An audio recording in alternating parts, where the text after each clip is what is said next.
Okay, great. So, hi. Could you just Hi. give us like a quick background of who you are and your profession and where you went to high school and college? Sure. So, So I have been in Montgomery County for 27 years. I grew up in California, and I grew up in a place called Walnut Creek, California, where if you started in Bethesda and went 3,000 miles west, you would end up in Walnut Creek and think you were still in Bethesda. So when I first moved out here, I was like, this is where I grew up. Anyway, I moved out here when I was really young, and I went to high school at a place called Las Lomas High School and graduated, and then I didn't go into college right away. I knew I wanted to go to college.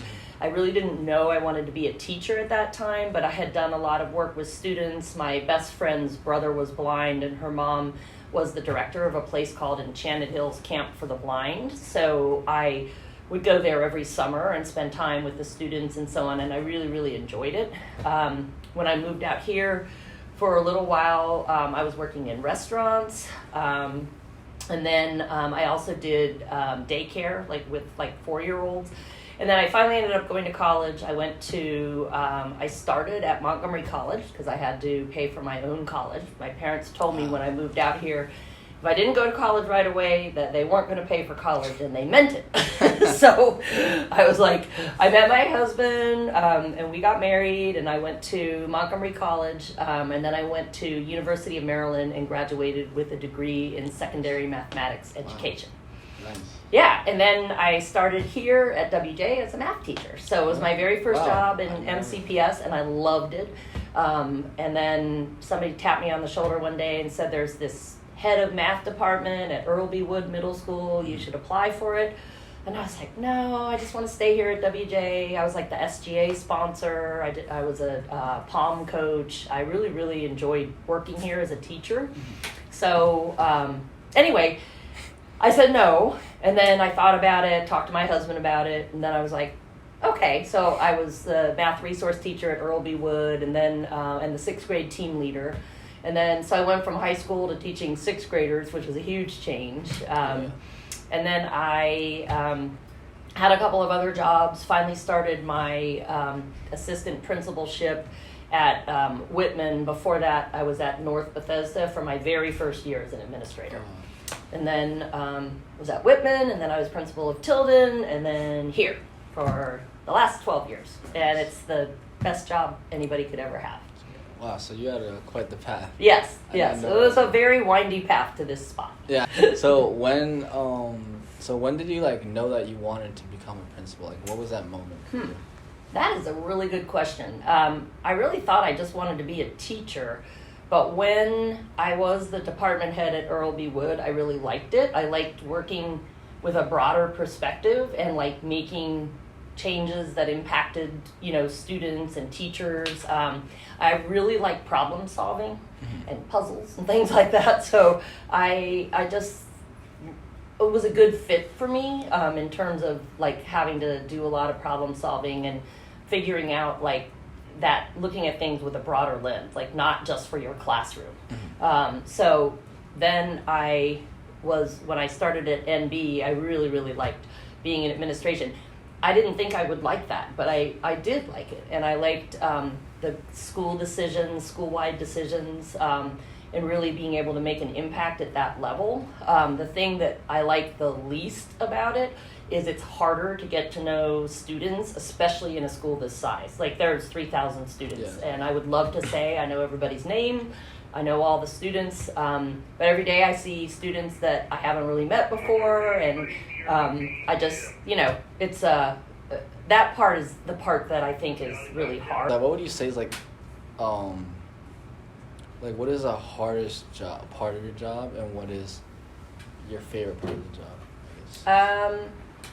I think one of the hardest parts is sometimes as a principal you have to convey, you really have to be behind all the county-wide decisions because I don't think you can lead well and not buy into what the county is trying to do. And that can be challenging because sometimes I feel teachers have so much on their plates, right? Students too. the one thing, if you ask anybody in this building what they wish they had more of, they would all say time. Yeah. So I feel like you would say it, I think I would say it, teachers would say it, my supporting staff would say it. It's a reality.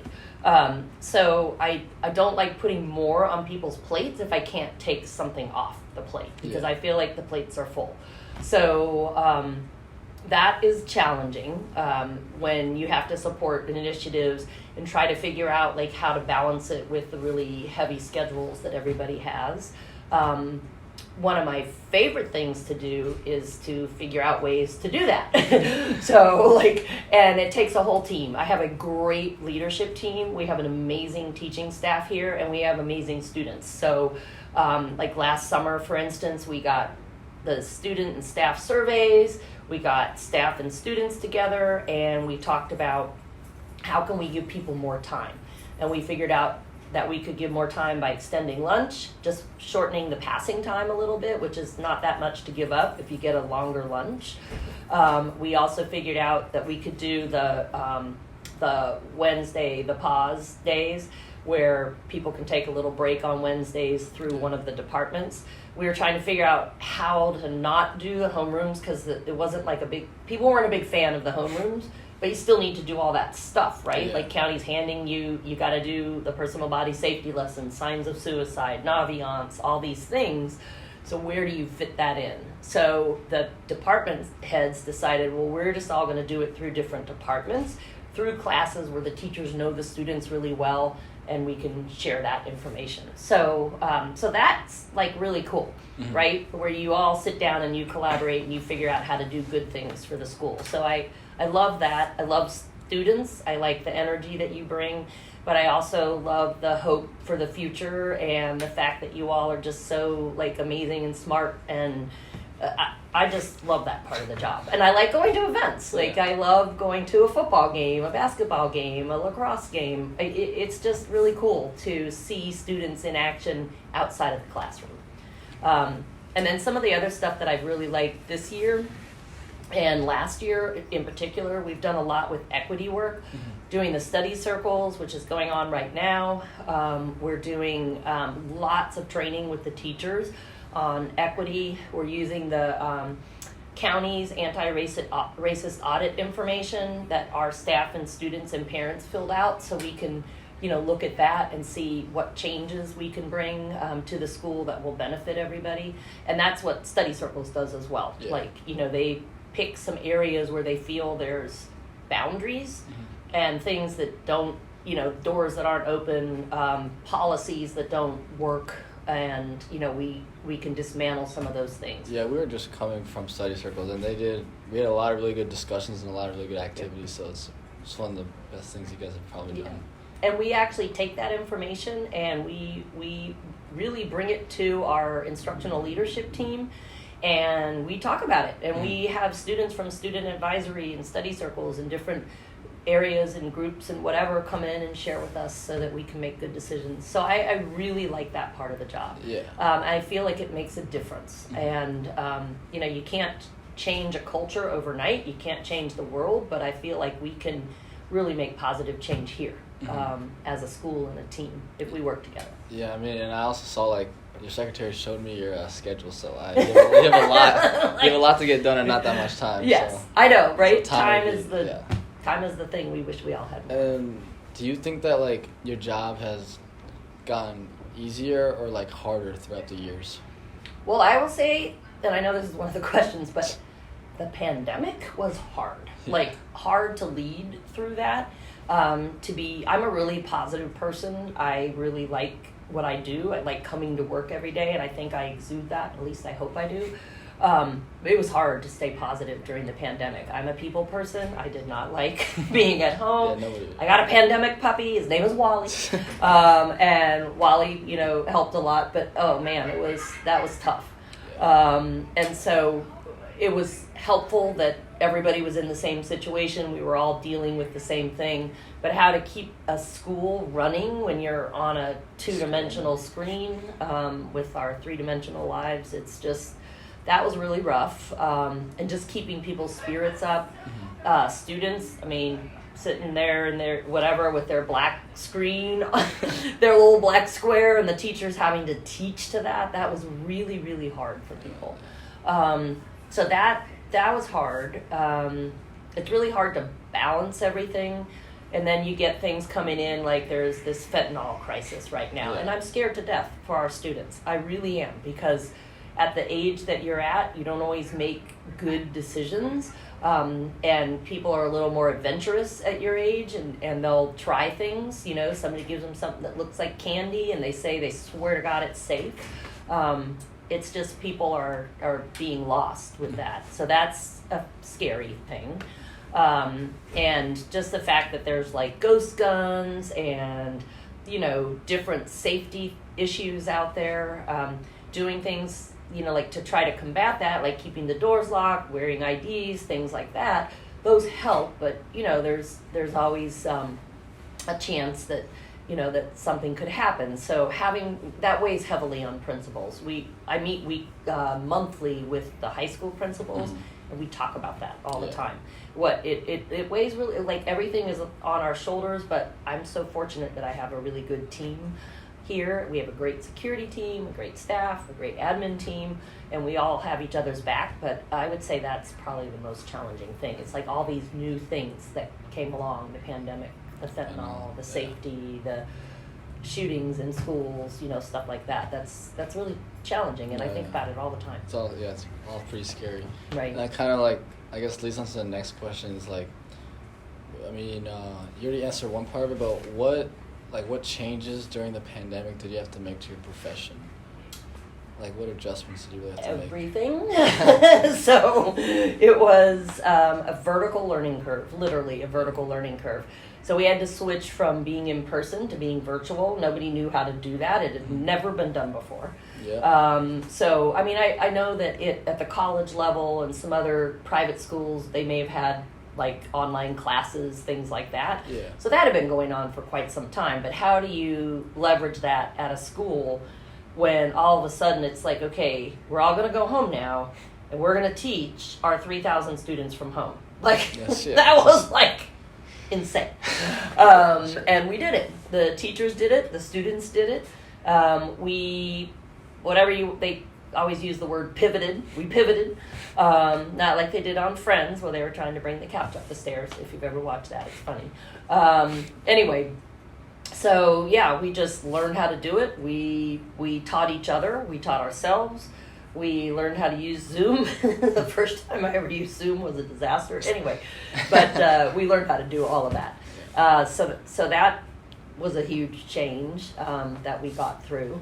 And then, and so then also when students came back, I think, so we came back kind of that 1 year, half a year. Some people came, we rotated people through. We had to go through the whole entire school and put everything 6 feet apart. We had to figure out how do you rotate 3,000 students through school on A and B schedule. And just, I don't know, but we did it. And I think that when everybody came back full-time, it was a little bit of a surprise at how much people had changed. There was a lot of just kind of wellness issues, mental health issues, just getting back to being around people again in droves, because we're lots of people in the halls all the time. And then really trying to make sure that we're supporting everybody. Learning loss, because, you know, learning was different during the pandemic. Teaching was different. So, like, what did we lose, and how do we get that back? Yeah. So, all of that, a lot changed. Definitely. What are your, like, plans for your future and your career? My future. Well, at some point I'll retire, and I would like to travel. I would like to learn a couple more languages. What languages? Well, I'd like to finish learning Spanish. Mi español es muy pobre, so I need to work on that. And then I think maybe Italian or French, maybe both. Once you learn one or two, then the others would be pretty easy. That's what everyone says. So I'm counting on it. And so I would like to keep working in the field of education. So I would love to be a consulting principal, they call it, where you help new principals. I think I would have a lot to offer somebody that was new to the job. I haven't really thought it like all the way through. Those are just a few things that I've thought about, and as I get closer to retirement, but I'm not there yet. Yeah. No, yeah, that's nice. And what are your like next steps for WJ? Like, where would you like to see WJ head towards in the future? That was a good question. I would love for us to continue to be successful academically, but I would really like for this kind of cultural shift that I'm after, where we're more accepting of all cultures, where we embrace each other. We're, super happy that we're all together in this building, and, that we learn from each other. It's a global world, and we are really a microcosm of the global world right here in this building. So just kind of embracing that more. We did the Holi celebration, the Diwali celebration, the International Week, doing more things like that where people can share their cultures, and just And the making multiple sure. assemblies as well. Yeah, and that's right, and the assemblies. SU assemblies. Yeah. And sub-teams. Yep. It's been cool. So I love all of that, and what I'm hoping is that will continue. It'll just kind of continue to blossom, and people will embrace it more and just feel like they have a place here at WJ, that this is a place where you are valued and seen and heard, and you can get a great education. So that's what I'd love to see at WJ. And also no fighting. And like for people to just be kind. That's what we So do. yeah, that is such a big thing with me. I'm like, we don't have to. The world can do whatever the world does. We only have control over what happens here and over ourselves, right? Yeah. So I think being kind to each other is a really big thing, and not being judgmental. It's Yeah. so easy to be judgmental. Oh, yeah, and right. I can even catch myself doing it sometimes. I'm like, wait a minute. Yeah. Stop. Listen, learn, hear, and do what you need to do. I think that's great. That might actually add on to the next and last question is, what is like the one piece of advice that you'd give to all your students? Other than being kind? Yeah. Yeah. I would say, okay, so I had a really sort of twisting, long path to getting to this place where I am, and I love my job. Mm-hmm. Love my job, love Walter Johnson, so happy and proud that I could be here. Do what you think you want to do, follow that path, but explore, learn, be willing to just sort of take the road where it leads you, and don't let people tell you can't. When I was in high school, I had a math teacher tell me I should do something with my career that did not involve math. So I became a high school math teacher. Thank you. and for saying that, because that made me want to do it even more. So just, don't give up. Follow your dreams, and you can do a lot more than you think you can do. I think that's great advice. Yeah. And that is all the time we have today, so thank you so much. All right. Thank you, Aklilu. Thank you, Sanir. Behind the camera. That was really good. Yeah, I think that was really good. All right. Well, thank you. Yeah, it's really good. Thank you so Yeah, and much. if you ever really want to know